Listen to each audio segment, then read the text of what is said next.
Waraanni Ameerikaa dooniiwwan kamuu ula Hormuz seenuu fi bawwa hin dandeenye cufuuf. Galgal kana sa'aatii 11 irraa kaasee dooniiwwan Iraan seenuu fi bawwa hin dandeenye dhowwinaa jedhe Trump. Mariin US fi Iraan Pakistaanii geeggessan waliigaltee malee xumuramu hordofee Trumpiin aariin barreessaa ture.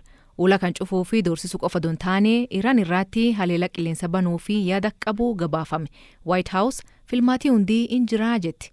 Trump ula kan hin cufnaa haa jedhuuyyu malee eegii waraanni kun jalqabee ulaan kunin to'annoo Iraan jal jirti. Yoo feetiin cufti, yoo feetiin banti. Iraan meeshaa waraanaa misaayilaa fi dirooniin haleela raawwachuun US fi michootisii rakkisaa turte. Kan caalamoo ula addunyaa fi murteessa ta'e kan to'achuunis humna adda ta'eef jira. Ameerikaan kan cabsu feete. Iraan ammoo doorsis kamiyyuu harkin kenninuu jetti.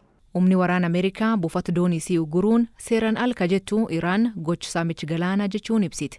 Kun taanaan ammoo haaloo ba'uu fi dhaadatti. Yoo waraanni dhaabbateellee ula Hormuz to'achuu itti fufuu fi dooniiwwan diin isaanii waliin hidhat qaban bisaan Iraan irra ba'uu fi mirga hin qabne dubbatti. Akkuma waraana irratti hirmaannaa fi deeggarsa biyyoota kaanii gaafachaa ture Trump ugur kana biyyoota biraa waliin taasifnaa jedha. Biyyoota kam akka ta'e garuu maqaa hin dhoofne.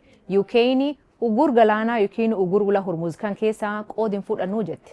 Yooyin Iraan ula Hormuz cufuu fi mirgi hin qabduu jechuun mormite. Ministeerri Industirii UAE fi durtaan dhaabbata boba mootummaa Abu Dhabii Mohammed Al-Jabbeer ula kan cufuuni kokkee addunyaarra dhaabbachuu nageen ittisaa nyaataa fi fayyaa biyyoota hundaa fi balaa ta'aa jedha. Haa ta'u malee Iraan biyyoota galoo galaanaa akeekachiistee jirti. Nageenyi buufataalee doonii naannichaa nama hundaaf ta'a yookiin eenyuufuu hin ta'uu jetti.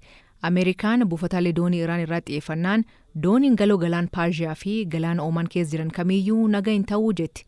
Garuu uguri galaanaa maali? Akkamiin hojjeta? Akka kitaabni qajeelfama ajaajumni waraana Ameerikaa ibsuutti ugur galaana jechuun opereeshinii waraanaa ka dooniiwwan yookiin xiyyaaronni biyyoota hundaa ka diinaa fi ka biyyoota hin baabsin yookiin garee kamiyyuu ringorree buufataalee doonii dirree xiyyaaraa yookiin naannoo qarqar galaanaa diinaan qabam yookiin to'annoo isaanii jal jiruu akka hin seenne yookiin akka hin baane dhorku. Ajaajni jiddugala Ameerikaa seera kanaa waan hordofu fakkaata. Dooniiwwan kamiyyuu buufataalee Iraan ka biyyatti keessa jiranii fi kan galoo galaanaa fi Ooman jiran seenuu yookiin bawwa hin dandeenye dhorkuuf. Ka biyyoota bira garuu darbuu danda'an. Trump buufataalee Iraan uguruun waraanee Iraan kunin daraan hammaachuu fi Trump waliigaltee erga dhabuu isaatiin guddoo aaruu argisiisaa jedhu xiinxaltoonni. Murtoon Ameerikaa kunin Iraan boba isii maamiltoota isii akka Chaayinaa fa'aa akka hin gurgurree gochuuf. Kun ammoo Chaayinaa waan miidhuu fi Beejiin Iraan akka waliigaltee ergeetu dhiibbaa uumtii yaad jedhuuni Ameerikaan kan gochaa jirtii kan jedhan jiru. Iraanii fi Ameerikaan natu mo'atee jechuun inni tokko iskaan gad qabuu fi dhammaak jirtu argisiisaa jedhu namoonni. Kun ammoo isaan qofa don taane muddamaa fi jeequmsa guddaa addunyaatti fidaa jira. Mariin Pakistaanii taasisan furmaata fidaa jettee addunyaan abdii guddaan eegaa turte. Haa ta'u malee wal dhaga'uu hin dandeenye.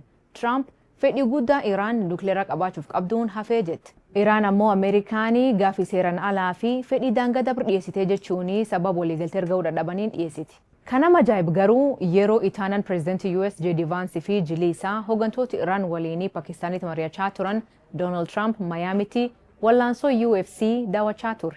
Akka namoonni dorgommii kan gabaasan jedhaniitti taateen achi turtee ilaaf gurraa kan hin qabne jedhu. Pireezidantiin Ameerikaa kun ammoo dorgommii geengoo keessatti namoonni haqdii wal dhangalaasanitti ga'e kana daawwataa ture. Trump namoota bebeekamoo waliin taphachaa yeroo tokko ammoo bakka namoonni kumaatamaan lakkaa'aman ilaalaa jiranitti ministeerri dhimma alaa Marco Rubio fi gorsitoota biroo waliin yeroo marii geeggessan in mul'ata. Wallaansoon Trumpiin daawwachaa tursuniin seer qabdi. Yeroon isaa kan murtaa'e dhumirratti nama injifatee fi kan mo'amee sirriitti ibsama. Waraanni Iraan ammoo kan tokkollee hin qabu. Waraanni kun amma qormaata dandeettii. Iraan agiyoomi aleela Ameerikaa fi Israa'el dandamachuu akka dandeetuu fi Trump miidhaa dinagdee fi siyaasaa waraanni kun uume agiyoomi obsuu danda'a ka jedhu. Amma Trump dubbii kan cimsuu fi ula duraanuu cufa turtee uguruu barbaada. Dhimma kan irratti biyyoonni addunyaa maal jedhu? Ministeerri Spain Margarita Robles yaadni dhiyaatee hiika hin qabuu jetti. Chaayinaan ulaan Hormuz bana ta'ee turuun faayidaa waloo hawaasa idil addunyaa akka ta'e ibsitee biyyoonni kunneen akka of qusatan gaafatte. Biyyoonni Eeshiyaa 11 ka boba ba'aa jiddu galeessa irratti hirkatan waliigalteen dhukaas dhaabuu ergamuu qabaa jedhu. Faransaay fi UK'n guyyoota dhufan keessatti ibsa waloo baasuuf jedhu. Waraanni Iraan kunin biyyoota qofa don taane Paappasii fi Tiraampiyyuu walitti buusee jira. Paappasiliyoonni waraanni boo hin qabne kunin dhaabbachuu qabaa jedha.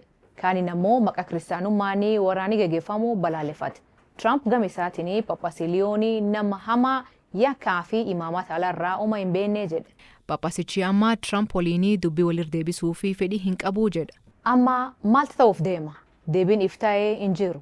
Ameerikaan yeroo garagaraatti yaada waan jijjiirtuu fi kanaatu ta'aa jechuun nam rakkisa. Haa ta'u malee waliigalteen dhukaas dhaabuu torbaan lamaaf turuuf malee yaadam deemaa jiruun yookiin doorsis deemaa jiru kanaanii cabuu danda'a sodaan jedhu jira.